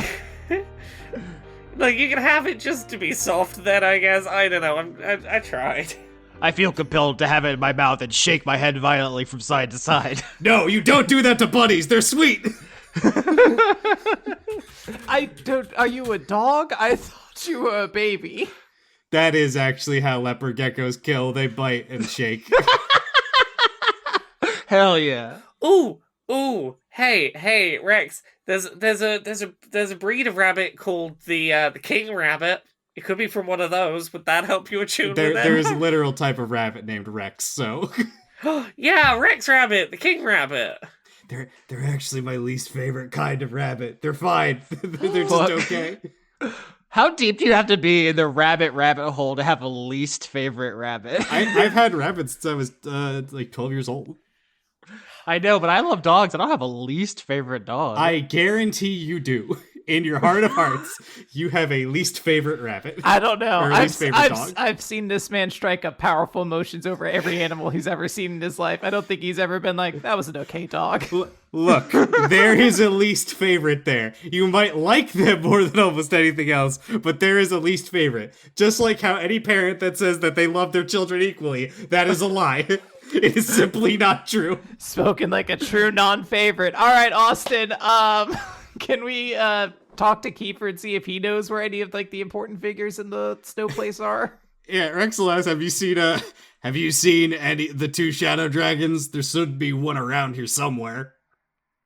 Oh, I've seen them flying around, but I mean, I have nothing but respect for dragons. I have no reason to go after them. I've been busy with, the insects, the worms. Yes, darling, the small folk, you're going to need to treat them with a tad bit more respect than that. I don't think so. DiCaprio thinks about casting the spell imprisonment right now. She's not, but she's just it's very clearly mentally on her face while I assume she's pouring herself a glass of wine that starts to immediately freeze before it gets to her lips. Yeah, no, Keeper has seen dragons flying around, but doesn't care. He was just here as an excuse to kill people, and that's what he was doing. I guess the only option then is to start looking for dragon signs. We got tracks, we got anything else we can look for? Survival rolls. All right.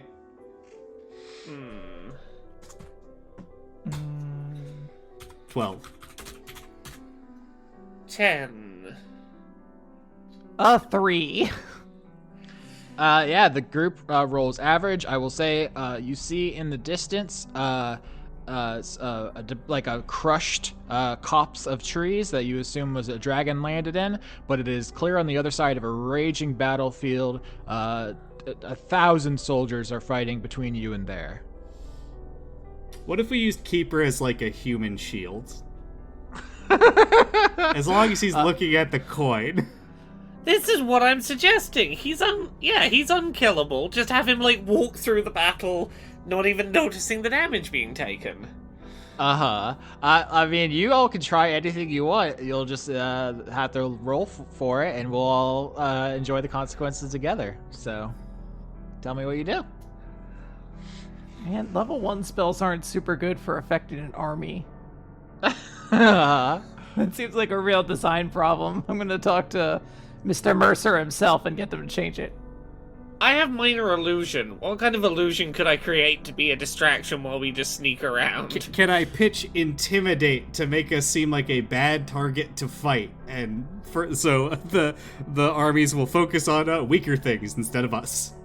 Are you suggesting intimidate in the sense of we act like we are intimidated as we walk past them? No, I think just a show of just violent force as we try to make our way through the battlefield. An army wants to pick at targets that they think they can take in a fight, right? And especially in the chaos of whatever this is at this point. So if we look too threatening to be an easy kill, we're gonna dissuade people from going after us, and we could do that through the drastic mutilation of the corpses around us and painting ourselves in their blood. Yeah, if you all want to do a group intimidation check, you can hit me with that, and we'll see how the dice fall. Intimidation. 18. 6. 10. Ugh, the group fails. I rolled an 18 though. You succeeded. No one else did. I'm sorry. Oh. You look scary as fuck. That's a hero choice. Yeah, but Austin, we've all been trying hard today. So do you have any leftover charges on that rabbit's foot? Yeah, I got one. Fuck it, let's do it. 10. Nope, does not work. So the picture is you all reach the edge of a battlefield. You see on the whole opposite side there is dragon sign to follow, and putting Keeper in front of you, you tell him to start cutting a bloody swath with his sword. He unsheaths it with one hand, the other one still holding the Zahir that he is still looking at, and so he begins one arm flailing with the bone white sword in front of him, hacking people down without looking, and the three of you follow behind, trying to look scary in some way. And while people are definitely trying to get out of Keeper's way, it's not going to stop people from taking shots at you. I mean, I don't really know. Can I use persuasion to convince them that I'm actually a part of their army? That we're on the same team? No, you cannot do that. Whoa! What's up with this DM trick? No. Yes, and Austin. Yeah, absolutely. Let's say here, Laura, you're going to take the first one. Someone sticks a spear in your side. That's going to be a 22. That hits. All right, you take 3 damage. Next up, Rex, you also failed. DiCaprio is the only one whose intimidation is going to keep everyone at bay for the moment. Here's an attack against Rex, 21. Yep. All right. Someone's going to hit you in the back of the head with a club. That's 2 damage. So you're all waiting onto the battlefield and people are swinging at you. You're going to try to get from one end of the battlefield to the other. The point of this is not to kill all your enemies. There are too many, but just to get through. What do you do? So, can I cast Minor Illusion to create the visage that I am very, very scary, actually, and they need to, like, kind of back off away from me? Like, I already succeeded in looking intimidating, but I want to look now, like, supernaturally intimidating. I don't know how to say it, Austin, beyond, like, I want to look like a JoJo character who's just pulled their stand out. Like, they got kind of, like, that magic kind of gleam to them. Yeah, you have the menacing kanji floating above Yeah. you. I believe they need to make an investigation check to see through your illusion. I will roll that now.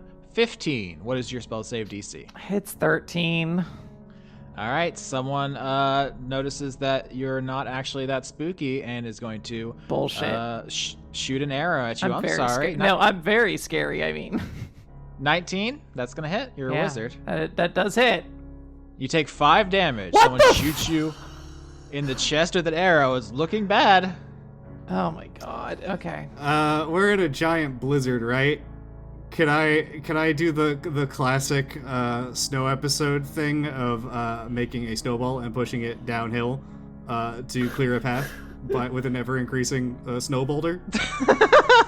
Yeah, I think it's a nature check to create a snow katamari.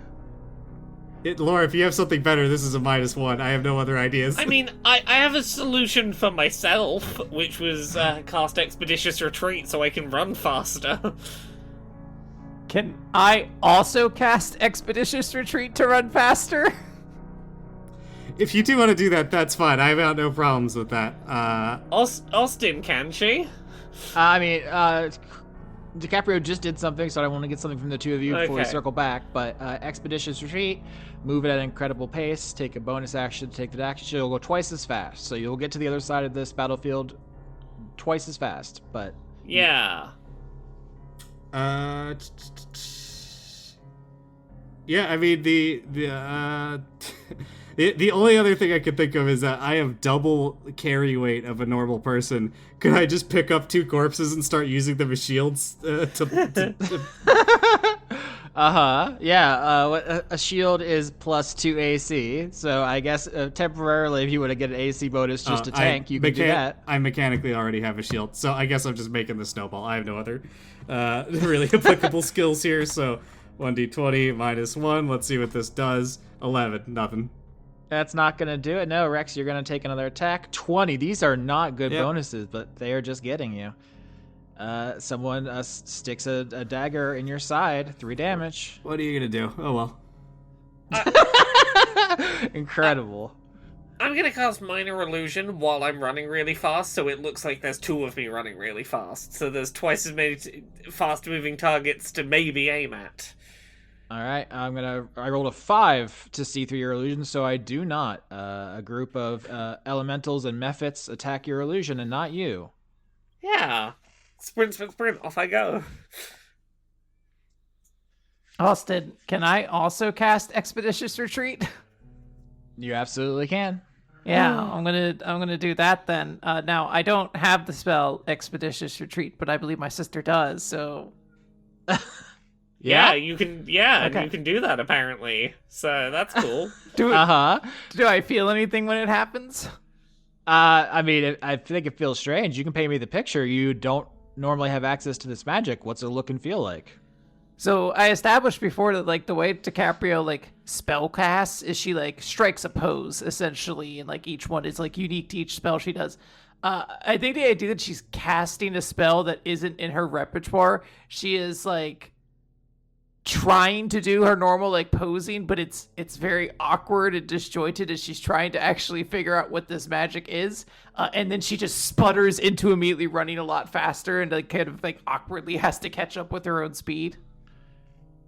Yeah. So right now, DiCaprio and Hop are both, running abnormally fast, twice as fast across this battlefield. You're gonna basically pull away from Rex, who I am now the most worried about. Rex, do you Rex have was any intimidating. Rex is protected from danger, right? There's always more danger on a battlefield. Oh. To the question of do I have anything? No, I have nothing left. I looked into it. No. You tried to push up. How about this, Rex? Why didn't you just use your siblings' magic as well? You know how we're all connected like siblings. I think that ribbon is gone. You know what? I don't think I've used my breath weapon this arc. Can I just use my breath weapon as sort of like a flamethrower to clear my path? Absolutely, yeah. So people are descending on you. You're seeing DiCaprio and Hop run away. You're being swarmed in the middle of this battlefield. People from every direction, both sides, stabbing and firing magic at you. And then you just open up open up the throat. Yeah, that's Rex just inhales and then starts I guess kind of like a sprinkler rotating his head back and forth as he's running. Yeah, I rolled an 8 as a saving throw, which is not going to do it, so you turn all the people around you into cinders. Alright, and now I am officially out of everything. I've got advantage on sleight of hand. Is that going to help at all? Anything's possible. I guess that's my go here. Do you want me to list my spells for you? There's not many at level 1. Minor Illusion, Mage Hand, Unseen Servant. You did Expeditious Retreat. Yeah. Did you have the Vortex Warp, Dyson Sphering? I do. Teleport ahead. That's what I'm trying to think. I'm also trying to help, though. I'm trying to be a good big sister to my younger siblings and not leave them for death. Look, let me die. It's fine. Oh, no. How many successes do each of you have? I know we have 2 expeditious retreats. We have Hop succeeded with an illusion. Rex succeeded with a fire breath. How many? I'm looking for 3 from each of you. I've done 2 things to my understanding. I did 2, if we're counting the pass from the intimidation check. Okay. I can do the Dyson Sphering, but I can also shunt other people around, and part of me wants to shunt Rex forward and get him his third thing. It would be my second. Shut up. I'm trying to help you. Yeah, two of you are at 2, one of you is at 1. So Okay. you can do the math there. Yeah, DiCaprio is going to do that. She is going to use the Dyson Sphering to pull Rex forward, and get him give him an advantage going into his last check, basically, like try to help him out there at her own cost, because she doesn't have necessarily another thing. I'm gonna have to figure that out. I've got an idea of how to help Rex. Hop is going to attempt to deceive the army by pointing in the opposite direction of Rex and going, "You should all be running like I am. There's a huge creature coming from over there." I'm gonna attempt to roll deception to get them to look the other way for a second and not at Rex. Okay, so Rex is falling behind. Soldiers from both sides are descending on him. It looks like he's about to meet his maker. And then DiCaprio, you teleport him across the whole battlefield with your earring. He pops into existence up near Doc Hop, who immediately starts feigning fear and tries to use deception to get people to run away from him. Yep, 24 on that. Holy Lord. For presumably a success. Yeah, I was gonna roll insight against your deception. 7. So that is Thank the you. third one. Yeah. If you're giving that to Rex, who can escape the battlefield. Yeah, I'll give that to Rex, yeah. I assume if I stay back and help, I am just going to be baited at someone who could be attacked. Is that correct? Yeah, that appears to be the case. Yeah, this is a battlefield where people are stabbing pretty indiscriminately. So either you go or you stay. Unfortunately, I can't help then, because it would just kind of invalidate the purpose of this. Yeah, go for it. Get out while you can. Do I believe if I rolled a survival check that I could find a way to like navigate around or through these soldiers in such a way to like avoid combat and like get myself through safely? I'm just trying to figure out a way to like avoid getting stabbed to death, basically. Yeah, if you roll high, you can describe to me how it works. Yeah, all right. So before I do this, I'm going to activate my Gucci sunglasses to give myself proficiency in this. So that bonus will be a little bit higher. An 11, Austin. That's that's an above average roll. That is only average. So I think 10, I believe, is the average. This is above average, Austin. Yeah, no, that's in fact what I meant. Is that you hit the threshold of average. So here's the thing. You can describe to me about what you're doing here. If you want to make a break for it, you're going to open yourself to another attack. All right, is that a deal you're willing to do? No, but yes. Yeah, I believe DiCaprio is going to try to like figure out. I think right now this is a moment where this newly bonded pearl of resilience is making her think that she's a little sturdier than she is, and she is just going to try to start like kind of how do I want to phrase this? Fuck it. I like football. She's going to like kind of power run her way through, much like a Brendan Jacobs would back in the day, to throw a New York Giants reference at you, Austin. She's just going to try to do that and is going to, I guess, get stabbed at some point, or someone's going to attempt to stab her. Yeah, let me roll this attack to see if it hits. 6. That's not going to do it. That's a miss. I'm gonna truck him like LeBron Landry. That's right. I remember his name.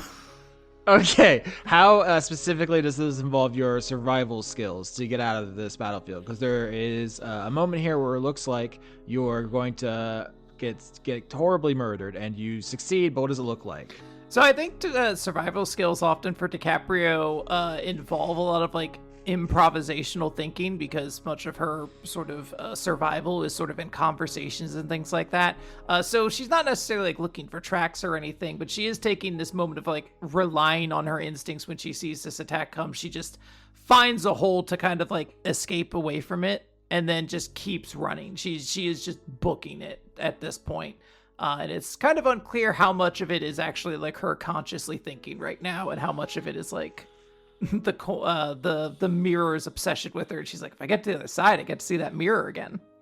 Okay. Yeah, up ahead of you, Keeper is still cutting people down without looking up, just effortlessly. Obviously, he's being stabbed over and over and over and over again. It just doesn't matter to him, and he never looks up from the mirror. And you seeing ahead of you, you get the last burst of resilience to run through a phalanx of soldiers to get there. I think that just leaves Doc Hop. Yep. I'm going to try and use this excess momentum I have from Expeditious Retreat to try and do some athletics to basically try and pole vault my way to safety, try and do the hurdles or whatever to make that last little bit of display of sport to get out of there. I'm trying to look at your equipment and say, like, what is the best pole vault thing you can use? I use my arm. I stick my arm in the snow and try and use that to position and vault myself off my new metal arm. 12. Okay, same thing. You've got average. You can escape the battlefield at the cost of an attack, or try to find a different strategy. Yeah, go for it. Fuck it. Do the attack. Come on, roll bad for me. Austin, I 5. need 1, this. 2, 3, 4, 5. That's below my AC. I get the fuck out of there. Yeah, so paint me that picture. At the last second, there is a raging river, and your dire muskrat's like, now's my time to shine. Okay. Very explicitly, Hop tries to use her metal arm to pole vault. In her head, she's going to do a dramatic pole vault to freedom. What actually happens is she stumbles upon sticking her own arm in the snow, stumbles forward, very narrowly misses getting shot because she's stumbling down at ground level, and the bullet just whizzes over her. And it's not the impressive exit she'd intended, but she gets out unscathed. Oh my god, I just had the image. Obviously what you said stands, but just the idea of this being like when Mario dumps Yoshi to get a little extra height. The fucking Right. platforming jumping with the muskrat. Oh. Just dumps him into an abyss. If you had botched, that's why I'd be like, okay, so either you die or the muskrat dies. What do you think? No, I'm not that cruel. Yeah, paint me the picture. You all reach the other side of this battlefield quite injured, but all alive. What are your HPs like? How are you feeling? I've got 2. Wow. 4. I've got 4 health. Hell yeah. A keeper walks into a tree because he's not looking where he's going. And Ulysses bounds out at the fracas with a guy in his mouth still wiggling. I shouldn't have let the animal that can't see or smell or hear very well lead the pack, should I? If only we'd needed to swim and hold our breath for 17 minutes, this would have... Do any of you want a Austin, leg? make that come up in a future session. Ulysses, No, I'm writing it down. Ulysses, stop playing with your food. Blah, blah, blah. Young man, you listen to Uncle Rex. Ulysses chokes down the last soldier and it says, "My tummy hurts." Yeah, you're gonna have to cough up the all the armor you ate. It's called a dragon pellet. You'll get used to it. If only I had a creme brulee to wash it down. Well, hold on. Maybe we have time for this. I was gonna look. What elemental was he eating? I think it was like a ice genasi. You know what? Fuck. We have to go back into that big ice elemental. I need to get some of his body to make shaved ice for Andronicus. I want my stat ups. Oh yeah. For the record, there was stuff to see there about that fight, but it's okay. There's a lot of stuff to see in every scene. Wait, where was the spot for food? There's always food. I've been on the lookout. I've been like, the first time I hear something food related, I'm gonna snatch it up. But it's all been like burning bushes and sadness.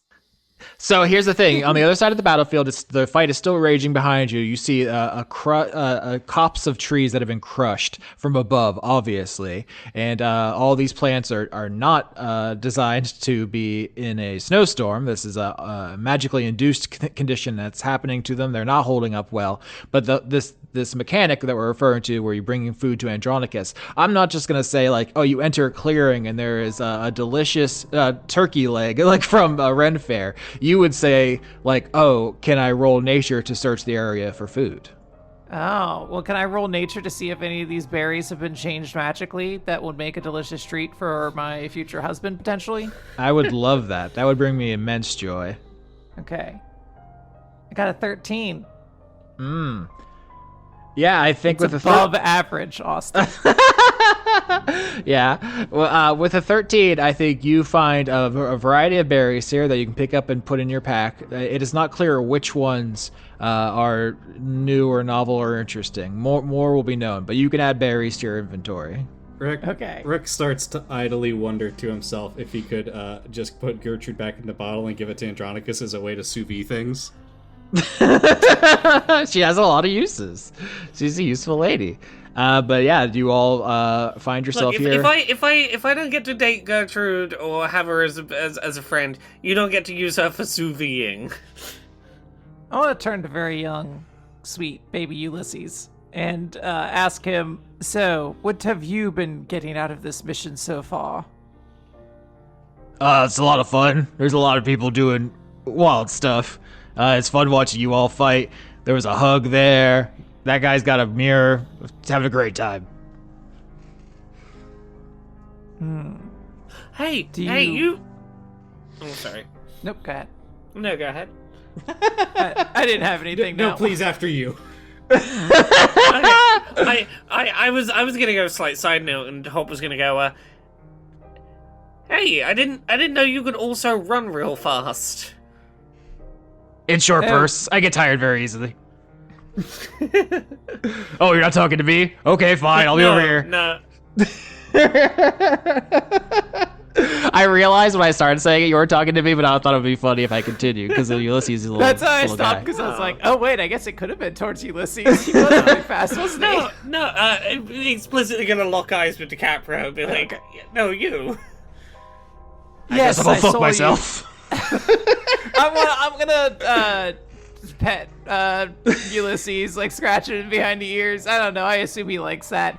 As DiCaprio's gonna be like, yes, I saw you speed off, and it seemed rather appealing at the time to get out of there. So I just thought of trying to cast something similar. I don't imagine I want to do that in public too often, as I don't imagine it was the most elegant of movements, but Hey, my magic's plenty elegant. You know, sprint. Like a gazelle. I believe you would look a lot better doing it than I would. I need a particular kind of majesty to my movements, but that'll come in time. Less expeditious retreat and more, graceful advancement. Yes, exactly, darling.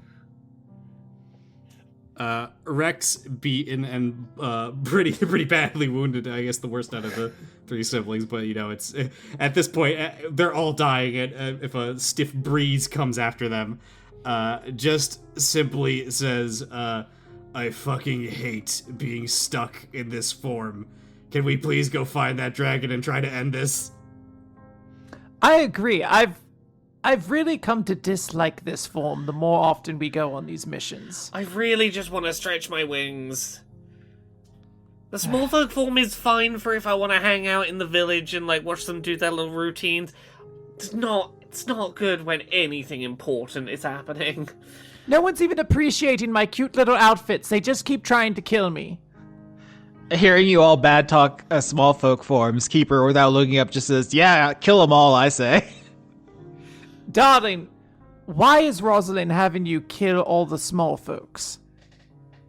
Because she's nice? I thought her inflections were turned more inward. Her own people were experiments, but now she just has you wantonly killing people out here? She's letting me have a little vacation, a little field trip. It's for me. Darling, I've seen through you, okay? What's going on? Why is Rosalind suggesting to do this?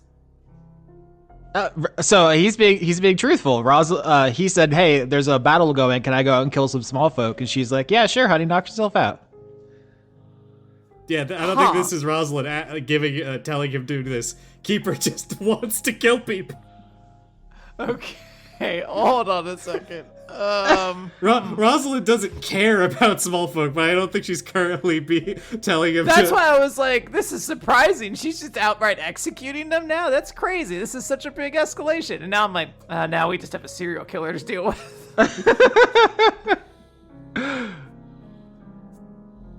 Small folk are scum. They don't have any rights. If only that were true of certain ones that are here. I think I looked at X the Everything app 1 too many times and saw too many Mexican Nazis. I want to. That's fine, as long as Keeper doesn't start referring to himself as Mecha Hitler or anything. Basically. Does he still have my amphora on him? Yes.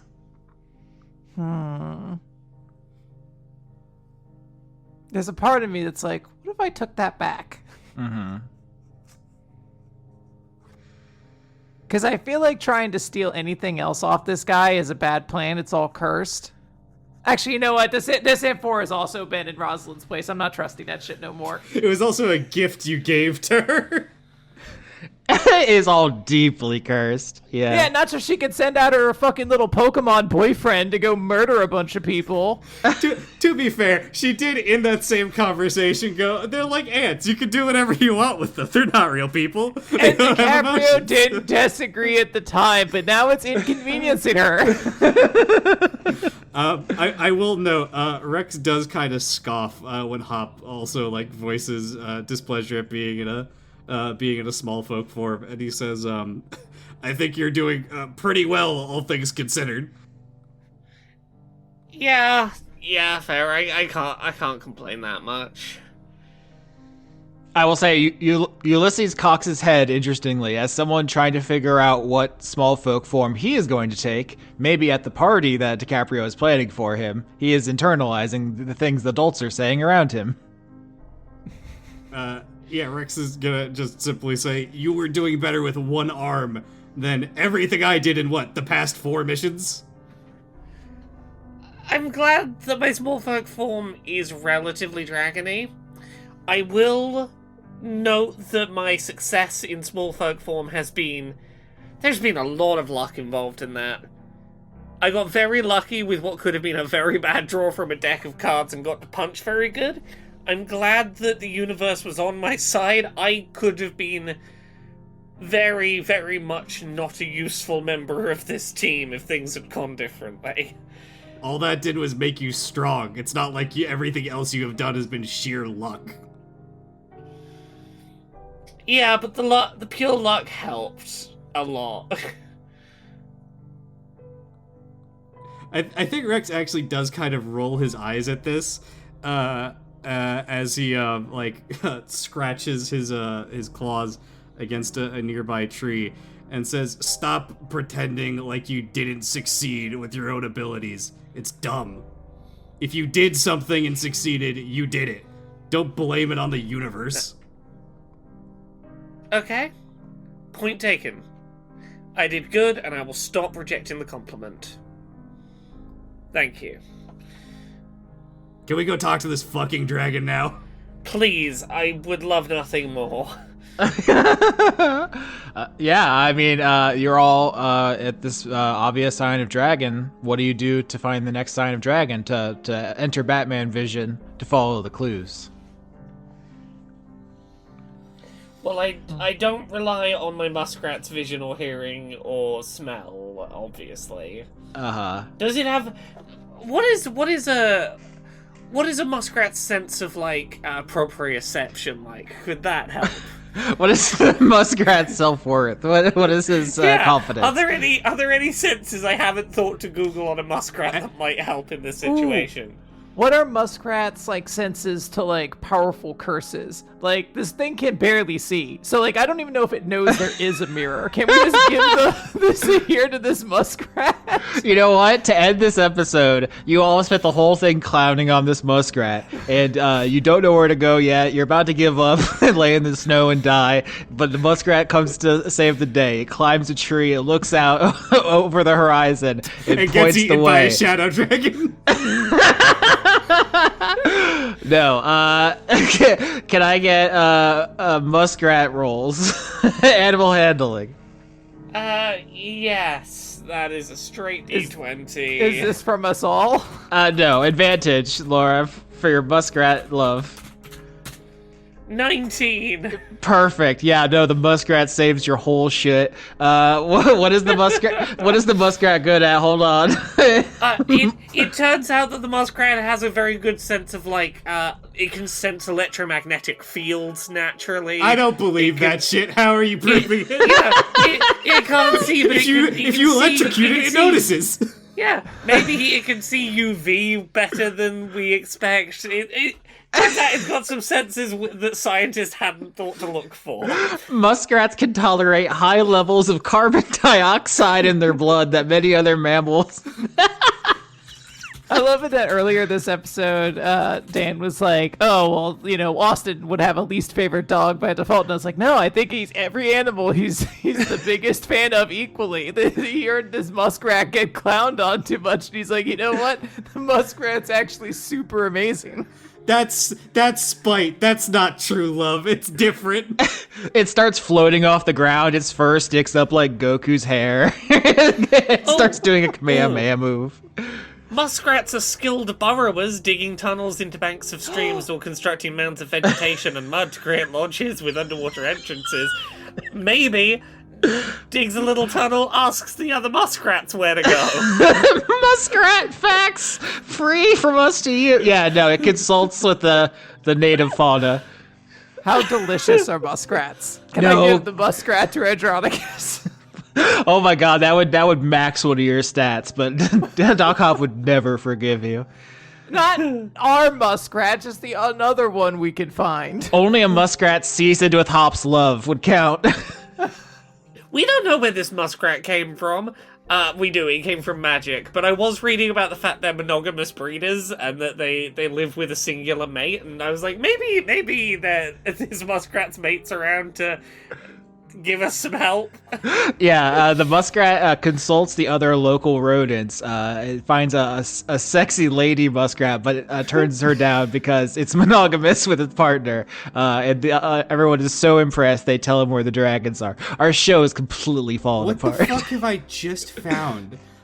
The Muskrat Spirit Guide? What is this? Monogamy has come up a lot this season. I feel like it's a low-key theme. Here's what happens. You got a I'm 19. sorry, I just need to read something. Muskrat power enables us to swim through emotional waters to return home. This teaches us that we should be ready to face any challenges that may come our way, but still home is best. When we face problems and challenges, we should not be discouraged, but we should continue working hard towards achieving goals in our life. We are taught to be able to control our emotions. Muskrat shows up as a spirit guide when you need the power to belong to a certain group, you are emotionally unstable, you need to use our resources well, you need to be active, or you need to have a good relationship with those around you. Okay, for turning this into an unhinged muskrat forum, Doc Hop, you gain proficiency in animal handling. Hell yeah. This muskrat has never muskrats felt mate closer to the team. underwater? What? Muskrats only mate underwater, or most of the time they only mate underwater. Yeah. Oh, they all have one specific breath play thing. Hey, Austin, muskrats are a prohibited new organism in New Zealand. Well, more for us. I've been trying to end this episode for 15 minutes. What happens is the muskrat consults with other local fauna who are being pummeled by the snowstorm, comes back and communicates to you a direction to go. You are going to trudge in that direction until you find a hill from which you can look out on the horizon. There, in the distance, you see two shadow dragons stalking around in the ground, low to the ground like ambush predators. When the wind picks up and gusts of snow obscure them, you could still hear their footfall and see like almost like liquid shadow pouring out of their bodies as they stalk around the trident that is rammed into the earth. Muskrat versus United States. A 1910 Supreme Court case. Rex turns and says that to the group with no context. Sorry. That doll's affected you, Rex. You need to get rid of it. I can see it in the corner of my eyes. As you all are fucking memeing on each other, one of the dragons looks up and sees the party looking down from the cliff, says something to the other shadow dragon, who reaches out and touches the trident. And the snow freezes in midair, hovering there, and then all of the wind begins rushing by you towards the trident as the blizzard is sucked back into the godly weapon. Much like the muskrat, I feel woefully underprepared for this and most other situations. We're in a spot where there are no like elementals currently, right? Besides these two dudes. You are on a cliff overlooking them. They're not immediately in front of you. They're like in the distance. You can like see each other. And there's battles going around in your periphery, but this is like a moment where you have found specifically like a viewpoint to see them. If we changed it to dragon form, are we going to get immediately jumped like in the previous situations? Or is this like a moment where we could probably change and get down there? This is a great question. I think if you want to turn into dragons, that's going to be the cliffhanger of the episode to find out what happens. But you can choose to do that, or you can see what is playing out. Because right now you see one of the shadow dragons is interacting with the trident and is absorbing the whole ass blizzard back the way you did to the wildfire and the typhoon. Yeah, it almost looks like they're inviting us to something. Yeah, and Rex does not want to be a small folk anymore. He turns into a dragon and absolutely flies down. Yeah, as soon as Rex, your body turns red, expands, and wings leap out of your back, you see the shadow dragon with its claw around the trident channels dark energies down into it, and the sun is blotted out by dark clouds and acid rain and drifting falls of smoke as it changes the weather to obscure itself and the other shadow dragon. It has changed the weather. I am back in the New Jersey industrial parks. I can now see no better than the common muskrat.